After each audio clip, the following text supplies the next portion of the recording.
جب اللہ تمہارے دل سے کسی چیز کا خیال نہیں نکالتا تو وہ اس چیز کو تمہاری حقیقت بنا دیتا ہے۔ اگر اللہ تمہارا دل نہیں بدل رہا تو یقین رکھو وہ تمہارا نصیب بدلنے پر راضی ہے۔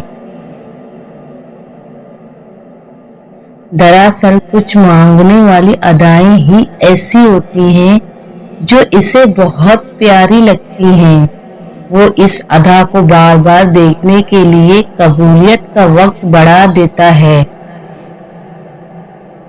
اور اگر اس چیز کو تمہارے ذہن اور دعاؤں سے نہیں نکال رہا جو تم چاہتے ہو تو جان لو دعا قبول ہو چکی ہے۔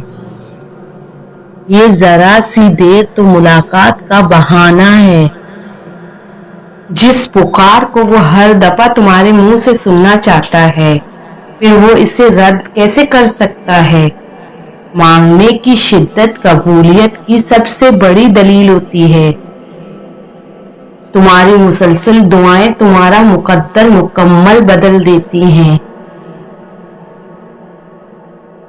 جب اللہ کو تمہارے مانگنے کا انداز پسند آ جاتا ہے تب وہ دینے میں ذرا سی تاخیر کر دیتا ہے تاکہ تمہاری آواز اسے بار بار سنائی دیتی رہے۔ بار بار ایک ہی دعا مانگتے ہو اپنے رب سے تو جان لو تم سفر میں ہو۔ جانتے ہو کون سے سفر میں؟ کن کے سفر میں۔ یہ کن کی جستجو جو تمہارے دل میں آئی ہے وہ اس کو پانے کے لیے جو تم سفر کر رہے ہو۔ وہ ہے کن کا سفر۔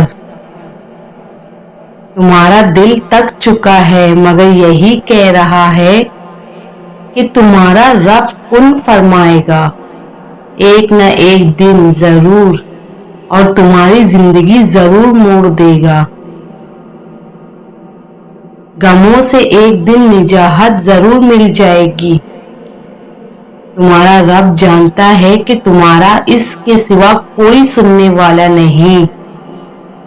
تو جب وہ دیکھتا ہے نا کہ میرا بندہ محنت کر رہا ہے، صبر کر رہا ہے، توکل کر رہا ہے تو پھر کن فرمانے میں دیر نہیں کرتا۔ اور تم جو سفر کر رہے ہو اس کی منزل صرف کن ہی ہوتی ہے۔ شرط بس یہ ہے کہ اس راستے پر تمہیں بھٹکنا نہیں ہے، رکنا نہیں ہے، چلتے رہنا ہے۔ اور کسی سے راستہ نہیں پوچھنا کہ یہ راستہ صحیح ہے یا نہیں۔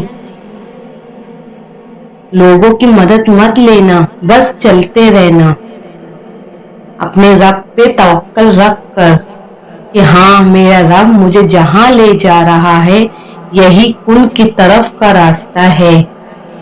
اور پھر جب وہ مانگنے کی توفیق بار بار دے رہا ہے تو کیا یہ تمہیں قبولیت کی پہلی نشانی نہیں لگتی؟ سب کچھ ہو جائے گا، بس اپنے رب پہ یقین رکھو۔